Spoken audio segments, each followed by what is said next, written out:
내가 며느리 편을 드냐? 시어머니의 날카로운 목소리가 거실에 울렸어요. 친척들이 모두 지켜보는 가운데 저는 작아질 수밖에 없었죠. 편을 드는 게 아니라 당연한 얘기를 하는 거예요. 도훈 씨의 단호한 대답에 모든 사람이 놀란 표정을 지었어요. 당연해? 시집 온 며느리가 명절에 친정 가는 게. 네, 당연해요. 은서도 누군가의 소중한 딸이에요. 그 순간 공기가 완전히 바뀌었어요. 4년 동안 침묵하던 남편이 처음으로 제 편에 서서 말하고 있었거든요. 친정은 평소에도 가잖아. 명절엔 시댁이 우선이야.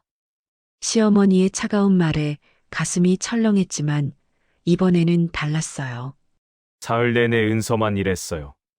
진정 가는 것도 막을 권리는 아무도 없어요. 도훈 씨의 목소리가 점점 커졌어요. 그리고 저를 바라보며 말했죠. 지금 친정 가. 내가 차 태워줄게. 그들은 몰랐어요. 이 작은 변화가 모든 걸 바꿀 거라는 걸. 본격적인 이야기를 시작하기에 앞서 구독과 좋아요를 눌러주시면 저희 채널에 큰 힘이 됩니다. 그럼 이야기 시작하겠습니다. 안녕하세요. 저는 김은서입니다. 올해 36이고요. 결혼한 지 이제 막 4년이 되었어요. 프리랜서 편집 디자이너로 일하고 있는데 집에서도 컴퓨터 앞에 앉아 있는 시간이 많아서 남편 도훈 씨는 늘 집에서 편하게 일하니 좋겠다고 말하죠. 그런데 사실 집에서 일한다는 건 생각보다 쉽지 않아요. 집안일도 해야 하고 시댁일까지 챙겨야 하거든요. 설날이 사흘 앞으로 다가왔어요. 달력을 보니 벌써 명절 연휴가 시작되는 거더라고요. 남편은 며칠 전부터 올해는 엄마가 많이 힘들어 보이시던데 미리 가서 도와드리면 어떨까라고 했어요. 그러니까 명절 사흘을 모두 시댁에서 보내자는 이야기였죠. 괜찮아요. 제가 도와드릴게요. 그렇게 대답했지만 속으로는 한숨이 나왔어요. 명절이면 을의 며느리 몫이거든요. 시어머니께서 직접 말씀하신 적은 없지만 결혼 첫 해부터 자연스럽게 제가 모든 음식을 담당하게 되었어요. 수도권 신축 아파트에 사는 시댁은 깔끔하고 넓어요. 그런데 주방만큼은 늘 제가 책임져야 하는 공간이 되었죠. 처음엔 시어머니 박정임 어머님도 함께 준비하셨는데 언젠가부터 은서야, 내가 하는 게 더 맛있더라. 젊은 사람이 해야 빨라 이런 말씀을 하시면서 점점 저에게 맡기게 되셨어요. 오늘도 도훈 씨와 함께 시댁에 도착하자마자 가장 먼저 한 일이 앞치마를 두르는 것이었어요. 현관에서 인사를 마치고 거실에 가방을 내려놓고 바로 부엌으로 향했어요. 벌써 몸이 기계적으로 움직이더라고요. 어머님, 안녕하세요. 일찍 왔어요. 아이고, 우리 며느리. 고생 많다. 시어머니께서는 소파에 앉아 계셨어요. 평소보다 조금 피곤해 보이셨는데 아마 명절 준비 때문이겠죠. 그런데 제가 앞치마를 두르는 모습을 보시더니 만족스러운 표정을 지으셨어요. 역시 며느리가 손이 빨라야 집안이 산다니까. 은서야, 올해도 부탁한다. 네, 걱정 마세요. 대답은 했지만 가슴 한편이 무거워졌어요. 결혼 전엔 명절이 그냥 쉬는 날이었거든요. 가족들과 함께 음식 먹고 윷놀이하고 그런 즐거운 시간이었는데 이제는 달라요. 명절 사흘 동안 쉴 틈 없이 부엌에 서 있어야 해요. 도훈 씨는 아버님과 함께 거실에서 뉴스를 보고 계셨어요. 가끔 웃음소리가 들리는 걸 보니 편안해 보였어요. 저도 그렇게 편하게 명절을 보낼 수 있다면 얼마나 좋을까요? 은서야, 전 부치는 거 잊지 말고. 작년에 만든 그 호박전 정말 맛있었거든. 네, 알겠어요. 시어머니께서는 제가 작년에 만든 음식들을 하나하나 기억하고 계셨어요. 그리고 올해도 똑같이 만들어 달라고 하셨죠. 사실 그때도 하루 종일 부엌에 서서 손목이 아팠던 기억이 나는데 어머님께는 그냥 맛있었다는 결과만 남아있는 것 같아요. 냉장고를 열어보니 이미 재료들이 가득 준비되어 있었어요. 나물 무칠 것들, 전 부칠 재료들, 국 끓일 고기까지. 보기만 해도 며칠 동안 해야 할 일들이 머릿속에 그려졌어요. 도은 씨, 조금 도와줄 수 있어요? 응? 아, 나중에. 아버지랑 얘기 중이야. 남편은 고개도 돌리지 않고 대답했어요. 그러더니 아버님과 계속 이야기를 나누셨죠. 아마 회사 얘기나 요즘 경제 상황 같은 이야기겠죠. 저는 혼자서 재료들을 하나씩 꺼내기 시작했어요. 시금치, 도라지, 콩나물, 당근. 이 모든 걸 다듬고 무치고 간을 맞춰야 해요. 그 다음엔 전을 부쳐야 하고요. 은서야, 힘들면 말해. 그래도 젊으니까 괜찮겠지? 시어머니께서 부엌으로 오셔서 말씀하셨어요. 걱정하는 듯한 목소리였지만 동시에 그래도 내가 해야 한다는 의미로 들렸어요. 네, 괜찮아요. 이번에도 그렇게 대답했어요. 늘 하던 대답이죠. 사실 괜찮지 않을 때도 많았지만 갈등을 만들고 싶지 않았어요. 결혼 생활이라는 게 서로 양보하며 사는 거라고 생각했거든요. 도마 위에 시금치를 올리고 다듬기 시작했어요. 뿌리 부분을 자르고 시든 잎사귀들을 골라내고 단순한 작업이지만 손목이 벌써 뻐근했어요. 컴퓨터 작업을 오래 하다 보니 손목이 약해졌거든요. 이번 한 번만.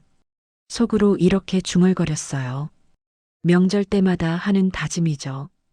이번 한 번만 참으면 다음엔 좀 더 나아질 거라고. 남편도 시어머님도 제 상황을 이해해 주실 거라고. 그런데 정말 그럴까요? 벌써 4년째 똑같은 명절을 보내고 있는데 무언가 달라진 게 있을까요? 거실에서는 여전히 남자들의 웃음소리가 들려왔어요. 편안하고 즐거운 소리였죠. 저도 언젠가는 그렇게 편하게 명절을 보낼 수 있을까요? 시금치를 다 다듬고 찬물에 담그면서 문득 창밖을 봤어요. 겨울 햇살이 부엌 창문으로 들어오고 있었어요.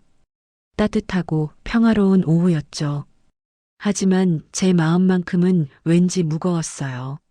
새벽 5시에 눈을 떴어요. 시댁 침실은 아직 어둠에 쌓여 있었지만 저는 잠에서 깨어나자마자 일어나야 한다는 걸 알았어요. 오늘부터 본격적으로 명절 음식을 준비해야 하거든요. 조심스럽게 이불을 걷고 일어났어요. 도은 씨는 여전히 깊게 잠들어 있었죠. 평소보다 편안한 얼굴이었어요. 역시 집에 오면 마음이 놓이나 보네요. 부엌으로 가니 시어머니께서 이미 앉아 계셨어요. 일찍 일어났네. 역시 우리 며느리야. 안 주무세요? 나이 들면 잠이 없어진다. 은서야, 오늘 할 일이 많으니까 서둘러야겠어. 시어머니께서는 메모지를 꺼내셨어요. 거기엔 만들어야 할 음식들이 빼곡히 적혀 있었어요. 전 6가지에 잡채, 갈비찜, 나물 6가지까지. 보기만 해도 숨이 막혔어요. 이 정도는 해야 제사상이 제대로 된 거야. 손맛이 있어야 조상님들께서도 흡족해 하시지. 네, 알겠어요. 대답은 했지만 손목이 벌써 아팠어요. 어제 시금치와 도라지를 다듬느라 무리했거든요.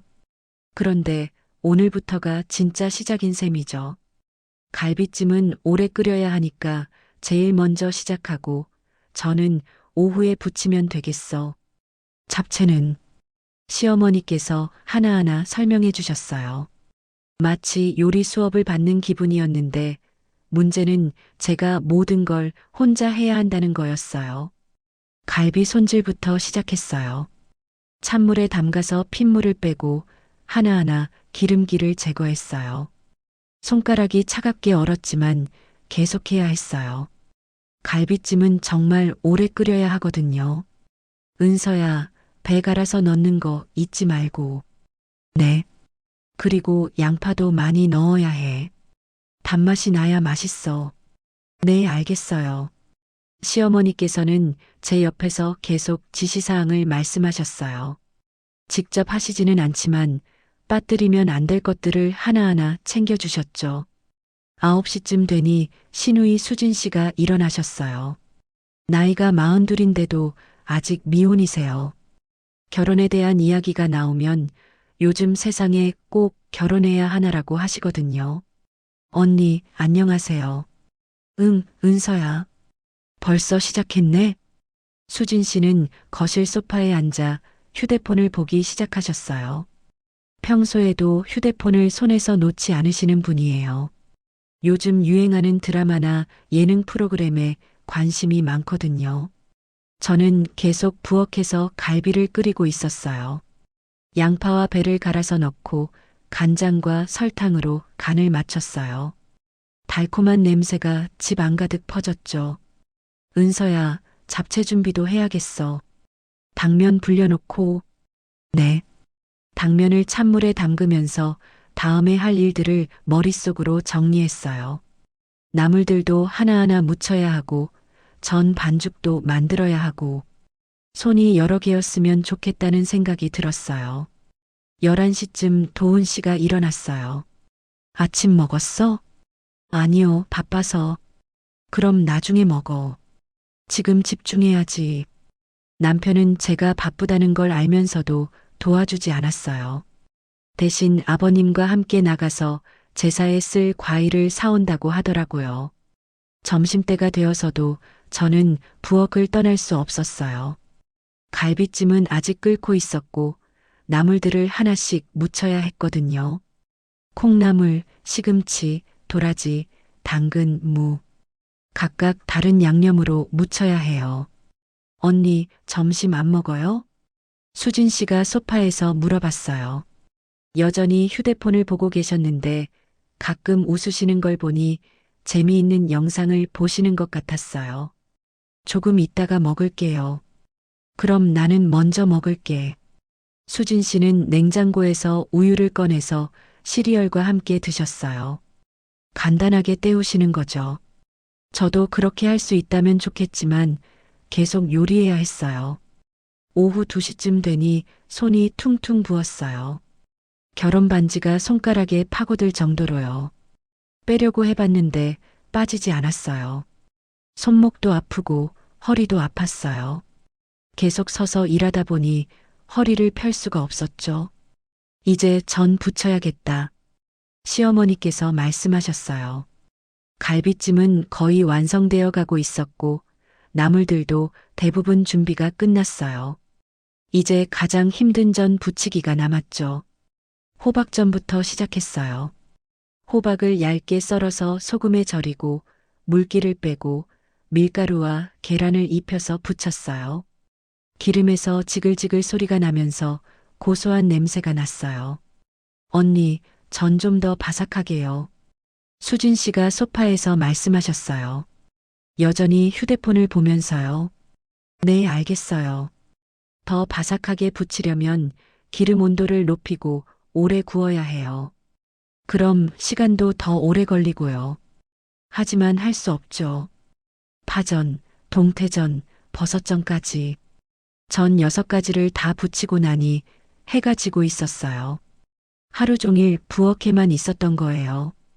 도훈 씨가 아버님과 함께 돌아왔어요. 고생했어. 냄새가 정말 좋다.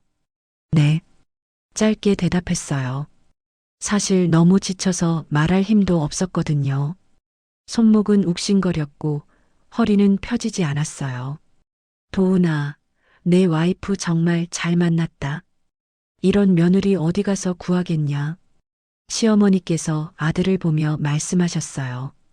칭찬처럼 들렸지만 왠지 더 무거운 책임감만 느껴졌어요. 엄마가 원래 그래. 조금만 더 참아. 도훈 씨가 제 귀에 속삭였어요. 위로하는 말이었겠지만 전혀 위로가 되지 않았어요. 원래 그렇다는 게 무슨 의미일까요? 앞으로도 계속 이럴 거라는 뜻인가요? 저녁을 먹을 때도 저는 계속 일어나서 이것저것 가져다 드려야 했어요. 물, 반찬, 수저. 모든 게 제가 챙겨야 하는 일이었어요. 내일은 떡국 끓이고 식혜도 만들어야겠어. 시어머니께서 말씀하셨어요. 아직도 할 일이 더 남아있다는 뜻이었죠. 네, 알겠어요. 또다시 그렇게 대답했어요. 하지만 속으로는 다른 생각이 들었어요. 이게 정말 명절인가? 며느리 혼자 모든 걸 다 하는 게 당연한 건가? 밤 11시가 되어서야 부엌 정리를 마칠 수 있었어요. 그런데 내일 아침에 또 일찍 일어나야 해요. 명절이 끝날 때까지 계속요. 거울을 보니 제 얼굴이 너무 피곤해 보였어요. 눈 밑에는 다크서클이 생겼고 입술은 바짝 말라 있었어요. 하루 만에 이렇게 변할 수 있구나 싶었죠. 이건 단순한 명절 준비가 아니었어요. 뭔가 더 깊은 문제가 있는 것 같았어요. 하지만 정확히 무엇인지는 아직 모르겠어요. 설날 아침이었어요.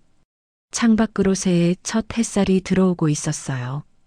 평소라면 새로운 해를 맞는 기쁜 마음이었을 텐데 지금은 그런 여유가 없었어요.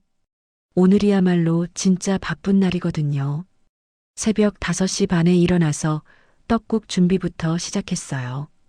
멸치 우린 육수에 가래떡을 넣고 끓였어요. 김치도 적당히 익은 걸로 따로 덜어놨고 고명으로 올릴 달걀도 부쳤어요. 하나하나 신경 쓸 게 참 많았어요. 시어머니께서도 일찍 일어나셨어요. 오늘이 진짜 중요한 날이야. 친척들이 다 온다. 네, 알겠어요. 친척이라고 하셔도 사실상 시댁 친척들이죠. 도훈 씨 삼촌, 고모, 사촌들까지 모두 15명 정도 될 거예요. 그 많은 사람들 음식을 제가 다 준비해야 하는 거죠. 은서야, 식혜도 만들어야 하는데. 지금 하고 있어요. 엿기름을 우린 물에 밥을 넣고 보온밥솥에서 삭히고 있었어요. 달콤한 식혜를 만들려면 시간이 꽤 걸리거든요. 어젯밤부터 준비했는데도 아직 부족했어요. 아침 8시쯤 되니 도훈 씨와 수진 씨도 일어나셨어요. 둘 다 여유로운 표정이었어요. 명절 아침에 설렘 같은 게 보였죠. 새해 복 많이 받으세요. 응, 은서도. 간단한 인사를 나누고 저는 다시 부엌으로 향했어요. 아직 해야 할 일이 산더미였거든요. 10시쯤부터 친척들이 하나둘 도착하기 시작했어요. 제가 인사를 드리러 나가려고 하니 시어머니께서 말씀하셨어요. 은서야, 인사는 나중에 하고 음식부터 차려. 네. 그래서 저는 부엌에서 나올 수 없었어요. 친척들의 목소리는 들렸지만 인사도 제대로 못 드렸죠. 대신 음식을 하나씩 상에 올렸어요. 점심시간이 되니 정말 정신없었어요. 상차림만 해도 큰 상 2개에 걸쳐서 해야 했어요. 어제 만든 전들, 갈비찜 나물들, 떡국까지.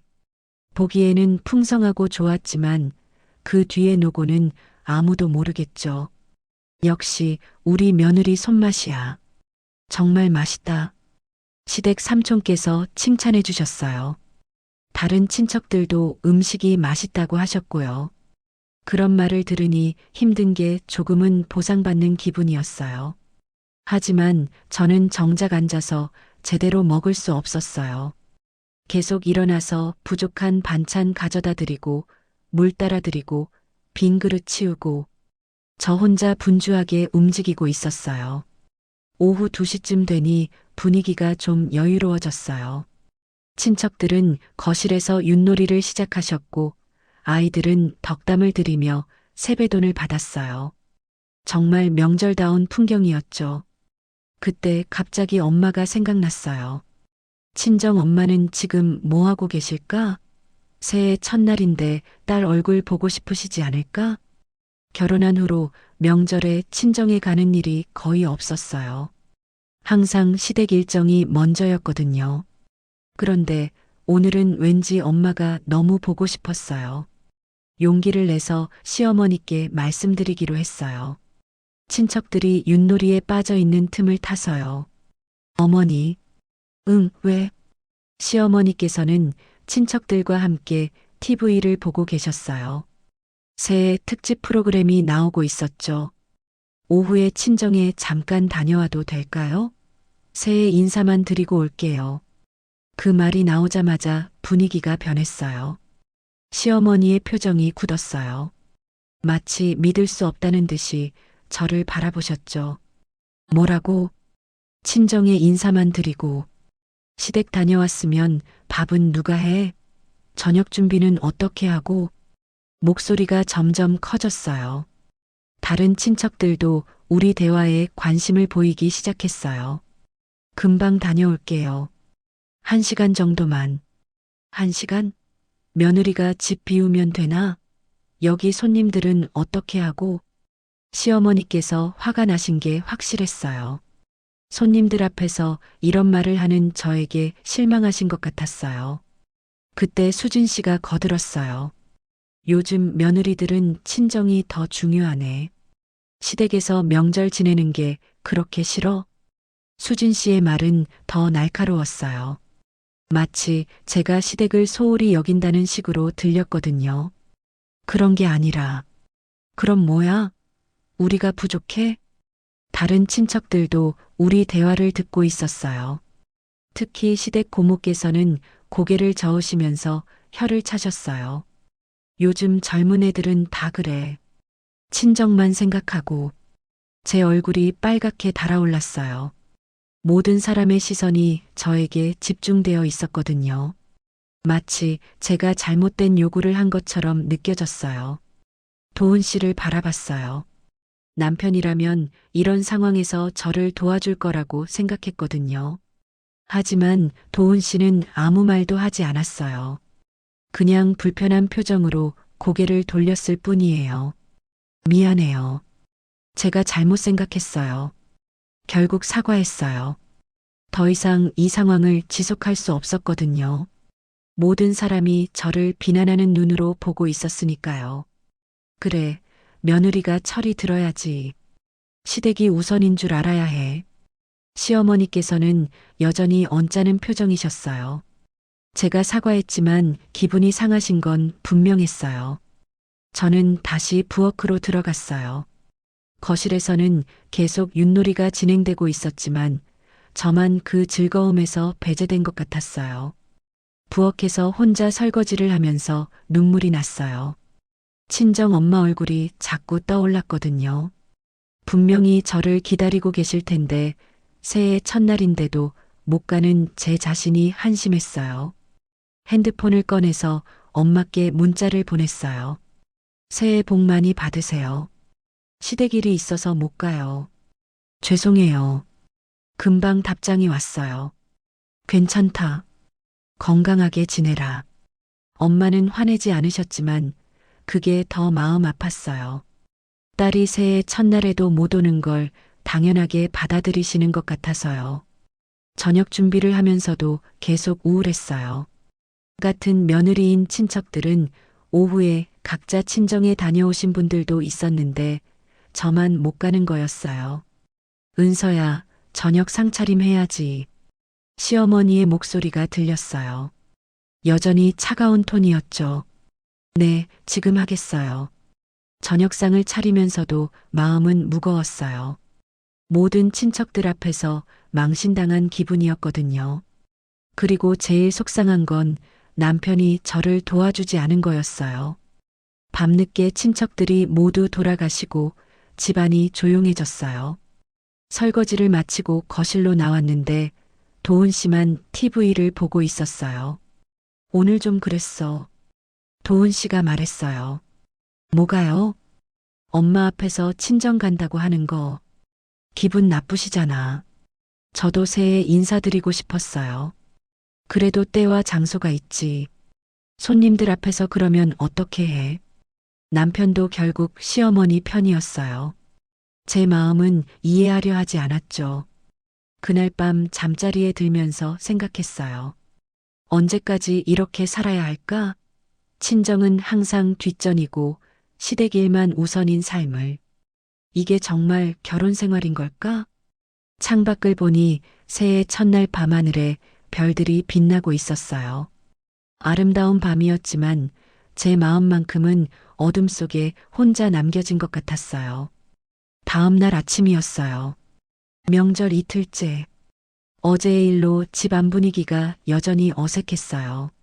시어머니께서는 제게 말을 거의 하지 않으셨고, 저도 어떻게 행동해야 할지 몰랐어요. 아침 일찍 부엌에서 설거지를 하고 있었는데, 시어머니께서 들어오셨어요. 평소보다 표정이 더 굳어 보이셨죠? 은서야. 네, 어머니. 어제 일 때문에 할 말이 있어. 가슴이 철렁했어요. 어제 친정 이야기를 꺼낸 것 때문에 더 화가 나신 것 같았거든요. 어머니, 죄송해요. 제가 잘못 생각했어요. 잘못 생각한 게 아니라 아예 생각 자체가 잘못되었어. 시어머니의 목소리가 차갑게 변했어요. 평소와는 완전히 다른 톤이었죠. 친정은 평소에도 가잖아. 명절엔 시댁이 우선이야. 그게 상식 아니야? 네, 알겠어요.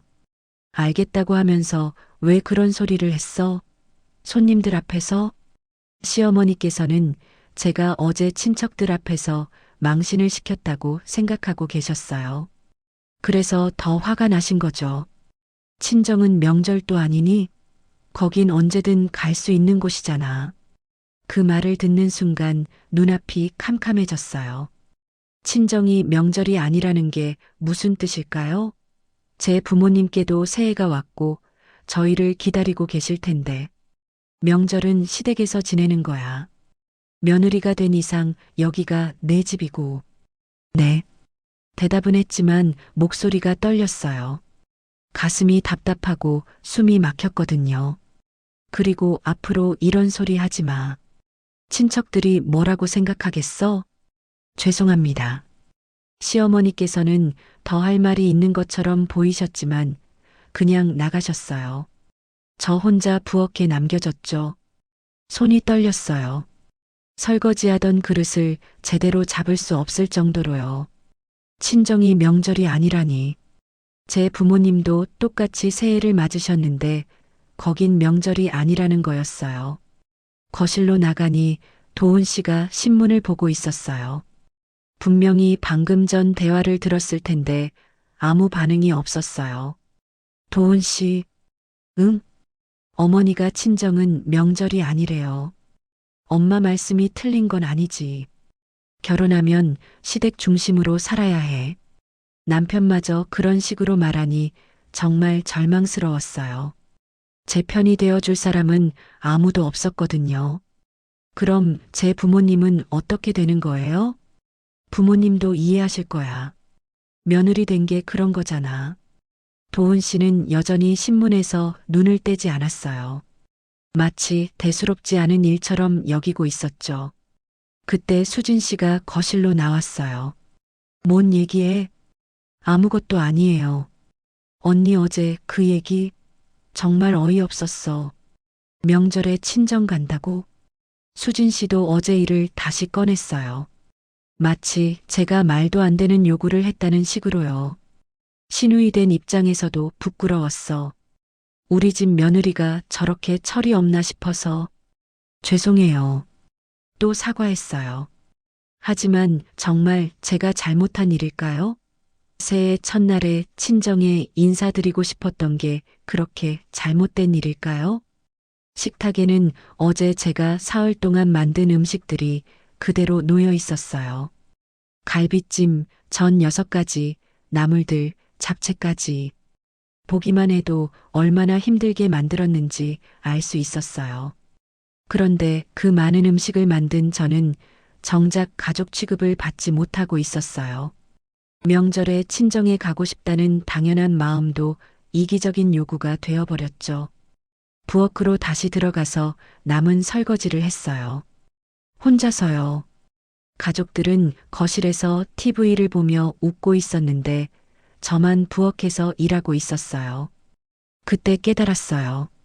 제가 이 집에서 가족이 아니라 노동자였다는 걸.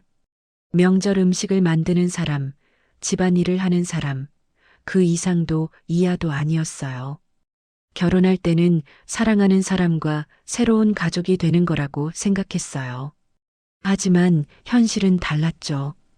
저는 그냥 시댁에서 필요한 역할을 하는 사람일 뿐이었어요.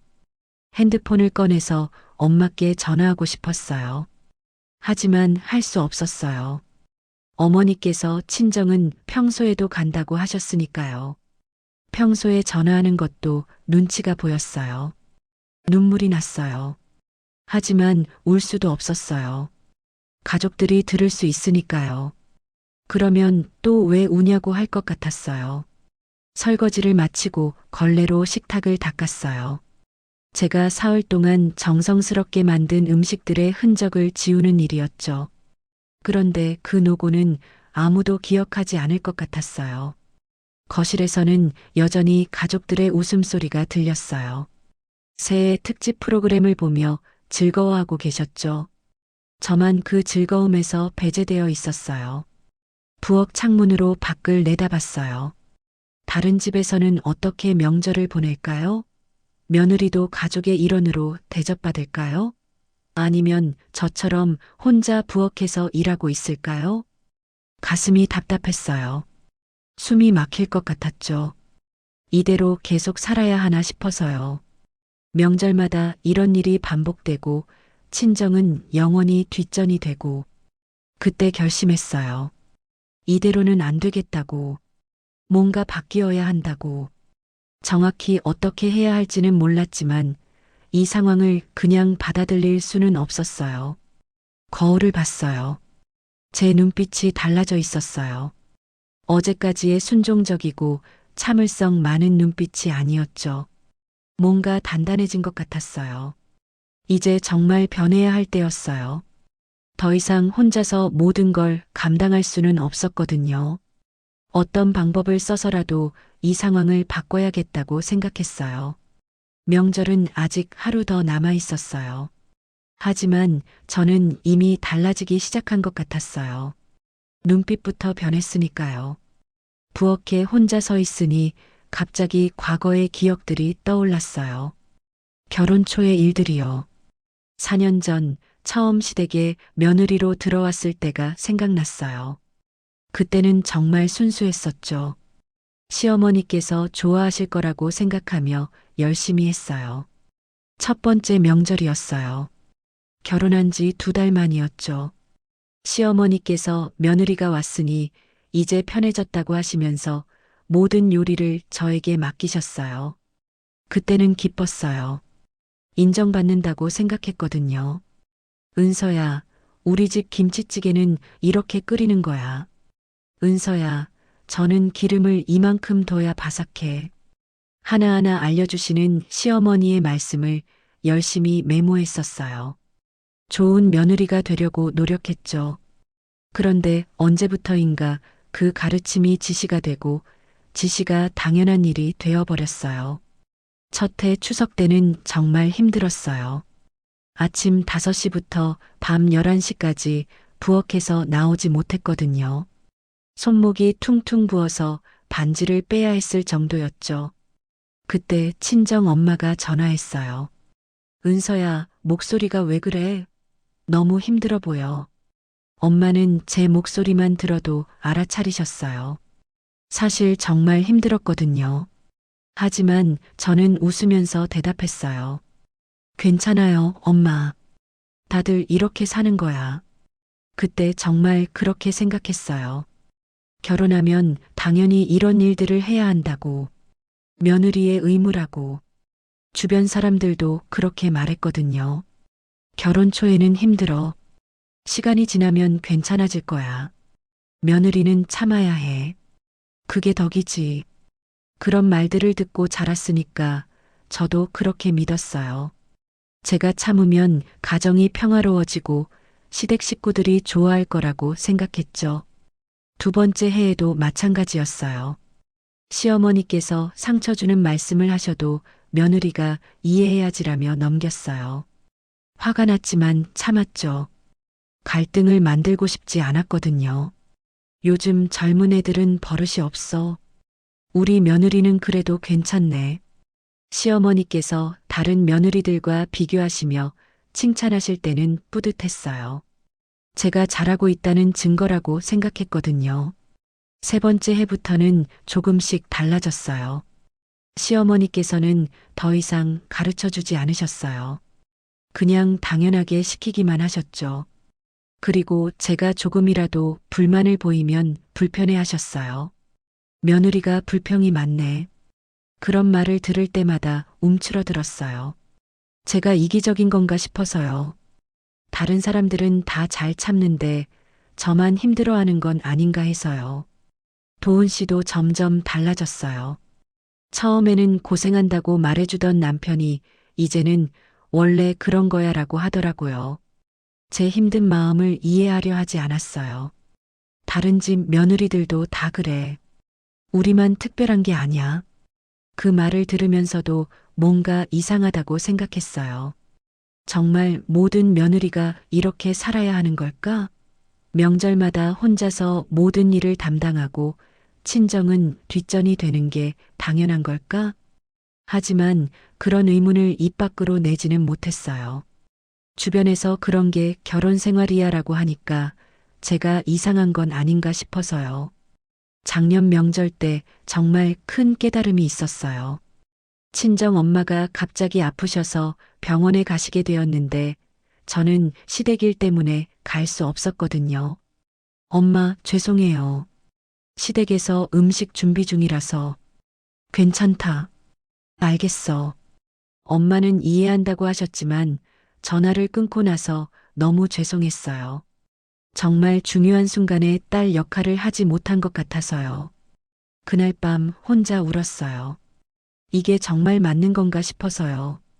시댁 일은 의무이고 친정 일은 선택사항인 게 지금 생각해보니 문제는 제 성격이 아니었어요. 이 구조 자체가 잘못된 거였죠.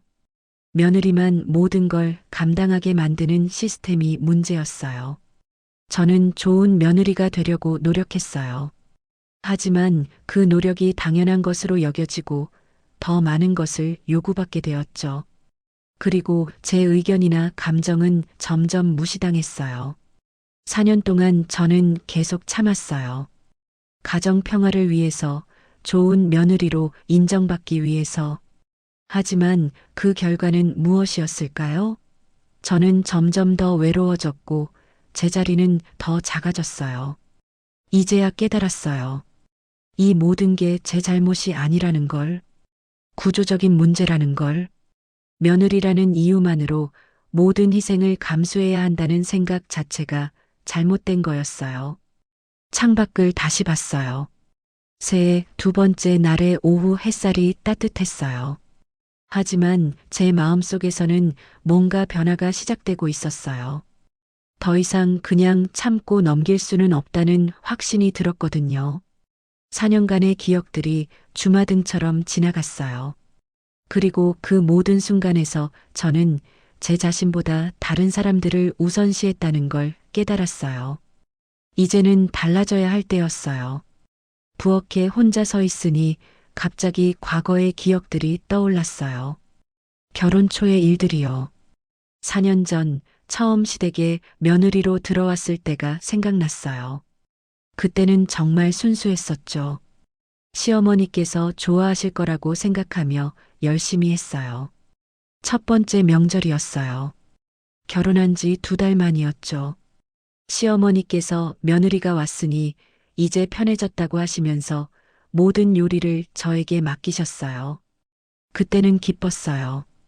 인정받는다고 생각했거든요. 은서야, 우리 집 김치찌개는 이렇게 끓이는 거야. 은서야, 저는 기름을 이만큼 둬야 바삭해. 하나하나 알려주시는 시어머니의 말씀을 열심히 메모했었어요. 좋은 며느리가 되려고 노력했죠. 그런데 언제부터인가 그 가르침이 지시가 되고 지시가 당연한 일이 되어버렸어요. 첫 해 추석 때는 정말 힘들었어요. 아침 5시부터 밤 11시까지 부엌에서 나오지 못했거든요.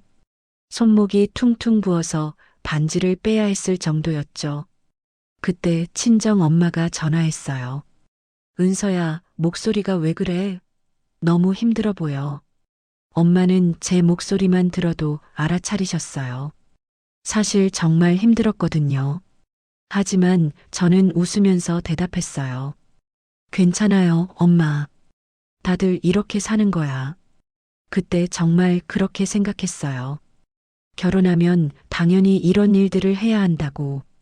며느리의 의무라고. 주변 사람들도 그렇게 말했거든요. 결혼 초에는 힘들어. 시간이 지나면 괜찮아질 거야. 며느리는 참아야 해. 그게 덕이지. 그런 말들을 듣고 자랐으니까 저도 그렇게 믿었어요. 제가 참으면 가정이 평화로워지고 시댁 식구들이 좋아할 거라고 생각했죠. 두 번째 해에도 마찬가지였어요. 시어머니께서 상처 주는 말씀을 하셔도 며느리가 이해해야지라며 넘겼어요. 화가 났지만 참았죠. 갈등을 만들고 싶지 않았거든요. 요즘 젊은 애들은 버릇이 없어. 우리 며느리는 그래도 괜찮네. 시어머니께서 다른 며느리들과 비교하시며 칭찬하실 때는 뿌듯했어요. 제가 잘하고 있다는 증거라고 생각했거든요. 세 번째 해부터는 조금씩 달라졌어요. 시어머니께서는 더 이상 가르쳐 주지 않으셨어요. 그냥 당연하게 시키기만 하셨죠. 그리고 제가 조금이라도 불만을 보이면 불편해 하셨어요. 며느리가 불평이 많네. 그런 말을 들을 때마다 움츠러들었어요. 제가 이기적인 건가 싶어서요. 다른 사람들은 다 잘 참는데 저만 힘들어하는 건 아닌가 해서요. 도은 씨도 점점 달라졌어요. 처음에는 고생한다고 말해주던 남편이 이제는 원래 그런 거야 라고 하더라고요. 제 힘든 마음을 이해하려 하지 않았어요. 다른 집 며느리들도 다 그래. 우리만 특별한 게 아니야. 그 말을 들으면서도 뭔가 이상하다고 생각했어요. 정말 모든 며느리가 이렇게 살아야 하는 걸까? 명절마다 혼자서 모든 일을 담당하고 친정은 뒷전이 되는 게 당연한 걸까? 하지만 그런 의문을 입 밖으로 내지는 못했어요.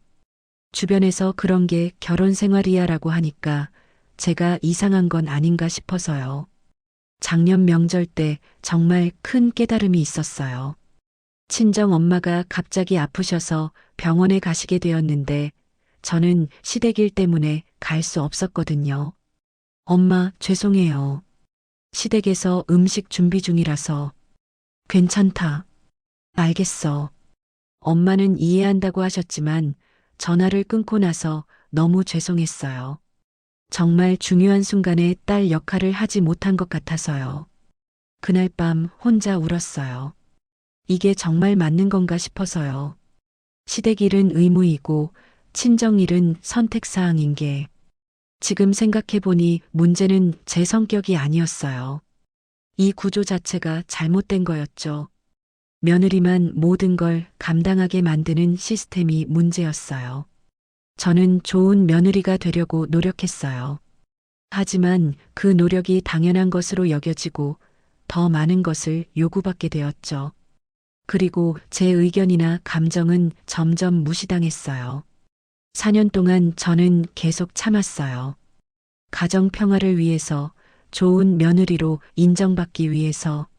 하지만 그 결과는 무엇이었을까요? 저는 점점 더 외로워졌고 제 자리는 더 작아졌어요. 이제야 깨달았어요. 이 모든 게 제 잘못이 아니라는 걸, 구조적인 문제라는 걸, 며느리라는 이유만으로 모든 희생을 감수해야 한다는 생각 자체가 잘못된 거였어요. 창밖을 다시 봤어요. 새해 두 번째 날의 오후 햇살이 따뜻했어요. 하지만 제 마음속에서는 뭔가 변화가 시작되고 있었어요. 더 이상 그냥 참고 넘길 수는 없다는 확신이 들었거든요. 4년간의 기억들이 주마등처럼 지나갔어요. 그리고 그 모든 순간에서 저는 제 자신보다 다른 사람들을 우선시했다는 걸 깨달았어요. 이제는 달라져야 할 때였어요. 점심 설거지를 하던 중이었어요. 어제와 오늘 쌓인 그릇들이 산더미였죠. 손목이 아파서 제대로 힘을 쓸 수 없었는데 그만 그릇이 손에서 미끄러졌어요. 아! 접시가 바닥에 떨어져 깨졌어요. 소리가 꽤 컸죠. 거실에서 TV를 보던 가족들이 모두 이쪽을 봤어요. 뭐야? 시어머니께서 부엌으로 오셨어요. 바닥에 깨진 접시 조각들을 보시더니 혀를 차셨죠. 조심성이 없네. 그릇을 왜 이렇게 다뤄? 죄송해요. 손목이 아파서. 핑계 같은 소리 하지 말고 빨리 치워. 저는 무릎을 꿇고 깨진 조각들을 주우려고 했어요. 그런데 갑자기 눈앞이 어지랬어요. 사흘 동안 제대로 쉬지 못했거든요. 새벽부터 밤까지 계속 서서 일만 했으니까요. 몸이 휘청거렸어요. 쓰러질 것 같았죠. 간신히 싱크대를 잡고 버텼지만 온몸에 힘이 빠졌어요. 그때였어요. 도은 씨가 부엌으로 들어왔어요. 평소와는 완전히 다른 표정이었죠. 눈빛이 달랐어요. 마치 무언가 결심한 사람의 눈이었어요. 괜찮아? 도은 씨가 제 팔을 잡아주었어요. 그리고 바닥에 쪼그려 앉아서 깨진 조각들을 치우기 시작했어요. 내가 할게. 고마워요. 저는 간신히 의자에 앉았어요. 다리에 힘이 없었거든요. 시어머니께서는 그런 저를 보시며 못마땅해 하셨어요.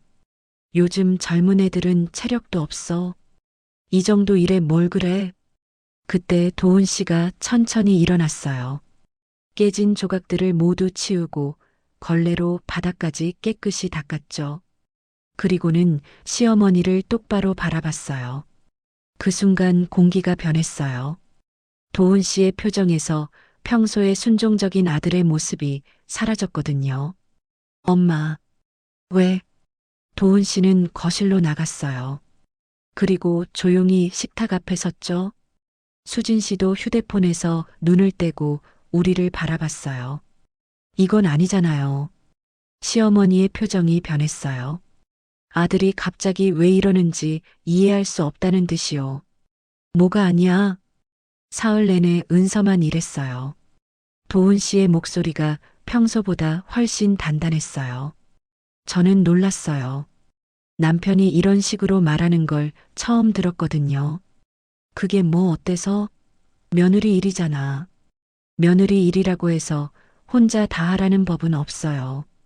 시어머니께서 당황하신 게 보였어요. 순종적이던 아들이 갑자기 대든다고 생각하신 거죠. 도은아, 갑자기 왜 이래? 갑자기가 아니에요. 계속 지켜봤어요. 도은 씨가 저를 바라봤어요. 그 눈빛에는 미안함과 결심이 동시에 담겨 있었어요.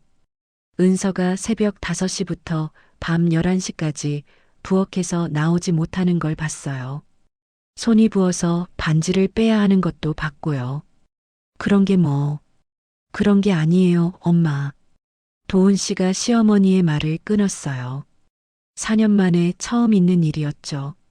친정 가는 것도 막을 권리는 아무도 없어요. 시어머니의 얼굴이 빨갛게 달아올랐어요. 뭐라고? 어제 은서가 친정에 인사드리러 가겠다고 했을 때 그걸 막을 이유가 뭐였어요? 며느리가 명절에 시댁 놔두고 친정 가는 게 말이 되냐? 왜 안 돼요? 도은 씨의 목소리가 점점 커졌어요. 은서 부모님도 새해를 맞으셨는데 딸이 인사드리는 게 당연하잖아요. 수진 씨가 끼어들었어요. 오빠, 갑자기 왜 이래? 원래 이렇게 하던 거잖아. 원래 그랬다고 해서 옳은 건 아니야. 도은 씨가 수진 씨를 향해 돌아섰어요. 수진아, 너도 마찬가지야. 사흘 동안 소파에 앉아서 휴대폰만 보면서 전 좀 더 바삭하게라고 주문만 했잖아. 수진 씨의 얼굴이 굳었어요. 그게 뭐 어때서? 나도 손님인데. 손님? 여기 내 집이야. 은서만 가족이 아닌 거야? 시어머니께서 소리쳤어요. 내가 며느리 편을 드냐? 편을 드는 게 아니라 당연한 얘기를 하는 거예요. 도은 씨는 조금도 물러서지 않았어요. 당연해? 시집 온 며느리가 명절에 친정 가는 게? 네, 당연해요. 은서도 누군가의 소중한 딸이에요. 그 부모님께 새해 인사드리는 게 왜 잘못됐어요? 시어머니께서 할 말을 잃으셨어요. 그동안 당연하게 여겨왔던 것들이 아들의 입에서 부정당하니 당황스러우셨던 것 같아요. 도훈아, 내가 지금 뭘 하는 건지 알아? 네, 알아요. 제가 해야 할 말을 하는 거예요. 도훈 씨가 제 손을 잡았어요. 4년 동안 은서가 얼마나 힘들어했는지 봤어요. 그런데도 참으라고만 했죠. 그게 잘못이었어요. 제 눈에 눈물이 맺혔어요. 남편이 제 마음을 이해하고 있었다는 게 믿기지 않았거든요. 엄마, 며느리라고 해서 모든 희생을 감수해야 하는 건 아니에요. 그럼 시어머니는 뭐가 돼? 머슴? 그런 게 아니라 가족이잖아요. 가족이면 서로 도와야죠. 도훈 씨가 부엌을 가리켰어요. 저 모든 음식을 은서 혼자 만들었어요. 우리는 앉아서 기다리기만 했고요. 시어머니께서 입술을 깨물었어요. 아들의 말에 반박하고 싶지만 사실이니까 할 말이 없으셨던 거죠. 앞으로는 달라질 거예요. 도훈 씨의 마지막 말이 단호했어요. 명절 음식도 같이 만들고 은서가 친정에 가고 싶으면 가는 거예요. 그게 정상적인 가족이에요. 거실이 조용해졌어요. 시어머니와 수진 씨 모두 할 말을 잃으신 것 같았어요. 그동안 당연하다고 여겨왔던 모든 것이 한순간에 뒤바뀌었거든요. 저는 도훈 씨를 바라봤어요. 4년 만에 처음으로 제 편에 서서 말해주는 남편의 모습이 낯설면서도 고마웠어요. 시어머니의 표정이 서서히 무너지는 게 보였어요. 순종적이던 아들이 변한 걸 받아들일 수 없으셨던 것 같아요. 하지만 도훈 씨의 단호한 태도 앞에서는 더 이상 반박할 수 없어 보이셨죠. 공기가 완전히 바뀌었어요. 이제 누가 주도권을 잡고 있는지 분명해졌거든요. 거실이 정적에 휩싸였어요. 도훈 씨의 말이 끝나고 나서 아무도 말을 하지 못했거든요. 시어머니께서는 믿을 수 없다는 표정으로 아들을 바라보고 계셨고, 수진 씨는 휴대폰을 손에 쥔 채 멍하니 앉아 있었어요. 도훈 씨가 저를 바라봤어요. 그 눈빛에는 확고한 결심이 담겨 있었죠. 앞으로 명절 음식은 같이 합니다. 도훈 씨의 목소리가 거실에 울렸어요. 은서 혼자 안 해요. 우리가 모두 함께 해야죠. 시어머니께서 입을 열려고 하셨지만 도훈 씨가 먼저 말했어요. 엄마도 수진이도 마찬가지예요. 가족이면 모두가 함께 해야 하는 거죠. 도훈아. 시어머니의 목소리가 떨렸어요. 아들이 이렇게 단호하게 나오는 걸 처음 보셔서 당황스러우신 것 같았어요. 지금까지 잘못 살았어요. 도훈 씨가 고개를 숙였어요. 은서에게만 모든 걸 맡기고 저는 방관했죠. 그게 잘못이었어요. 저는 남편의 이런 모습을 처음 봤어요. 4년 동안 한 번도 이런 식으로 말해본 적이 없었거든요. 가슴이 뭉클했어요. 며느리니까 당연히 해야 한다고 생각했는데 그게 아니었어요. 도훈 씨가 시어머니를 다시 바라봤어요. 엄마, 은서도 누군가의 소중한 딸이에요. 그런 사람을 이렇게 혼자 힘들게 할 권리는 아무에게도 없어요. 시어머니께서는 할 말을 잃으신 것 같았어요. 그동안 당연하다고 여겨온 모든 것들이 부정당하니까요. 수진 씨가 불편한 표정으로 입을 열었어요. 오빠, 너무 오버하는 거 아니야? 다들 이렇게 사는 거잖아. 다들 그렇다고 해서 옳은 건 아니야. 도훈 씨가 수진 씨를 향해 돌아섰어요. 수진아, 너도 이제 42이야. 언제까지 집에서 아무것도 안 하고 살 거야? 수진 씨의 얼굴이 붉어졌어요. 나는 미혼이잖아. 미혼이라고 해서 집안일 안 해도 되는 건 아니지. 은서만 결혼했다고 모든 일을 떠맡아야 해? 수진 씨가 할 말을 찾지 못했어요. 그동안 당연하게 여겨왔던 것들이 오빠의 입에서 비판받으니 어떻게 반응해야 할지 모르겠다는 표정이었죠. 도훈 씨가 제게 다가왔어요. 은서야, 지금 친정 가. 네, 갑작스러운 말에 제가 놀랐어요. 내가 차 태워줄게. 부모님께 새해 인사드리고 와. 지금요? 응, 지금 당장. 도훈 씨의 목소리가 단호했어요. 시어머니께서 벌떡 일어나셨어요. 도훈아, 지금 뭐라는 거야? 당연한 일을 하는 거예요. 저녁은 어떻게 하고? 제가 해드릴게요. 도훈 씨가 대답했어요. 아니면 엄마가 하셔도 되고 수진이가 해도 돼요. 은서만 해야 한다는 법은 없으니까요. 시어머니께서 할 말을 잃으셨어요. 아들이 완전히 달라져 있었거든요. 은서야, 가방 챙겨. 도훈 씨가 저를 보며 말했어요. 그 눈빛에는 미안함과 함께 확고한 의지가 담겨 있었어요.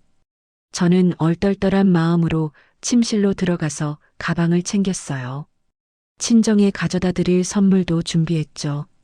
원래 어제 가지고 가려던 것들이었어요. 가방을 들고 나오니 도훈 씨가 현관에서 기다리고 있었어요. 신발을 신고 차 키를 손에 쥐고 있었죠. 준비됐어? 네. 거실을 지나면서 시어머니와 수진 씨를 봤어요. 두 분 모두 믿을 수 없다는 표정이었어요. 이런 상황이 벌어질 거라고는 상상도 못 하셨던 것 같았죠. 어머니, 저녁 때 돌아올게요.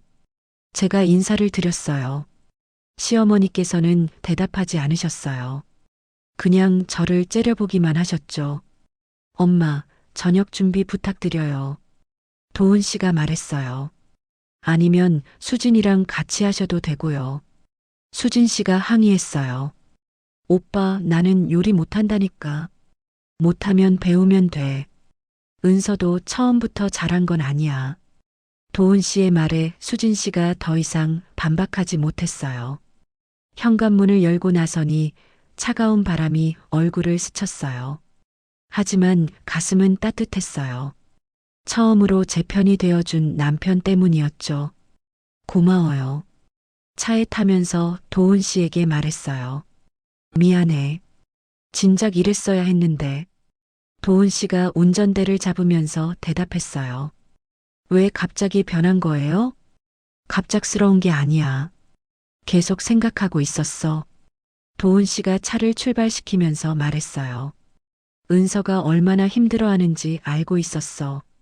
그런데도 원래 그런 거야라고 하면서 넘어갔지. 그래도 이해해요. 아니야. 이해할 일이 아니었어.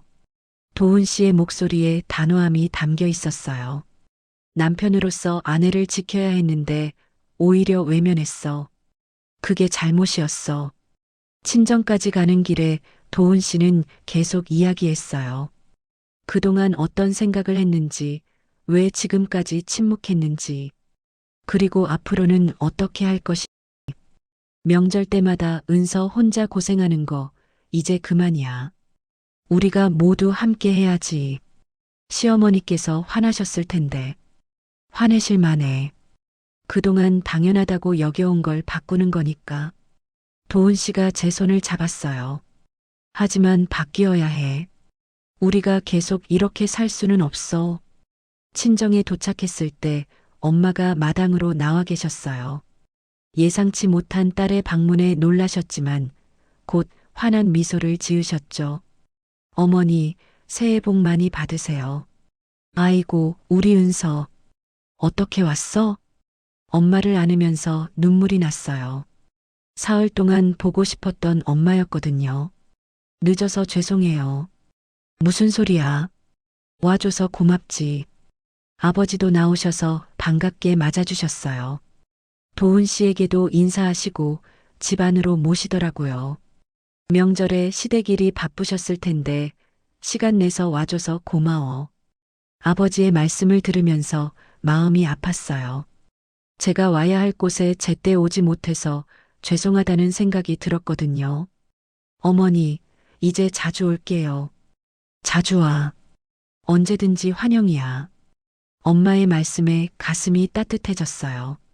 이곳이야말로 제가 딸로서 환영받는 곳이었거든요.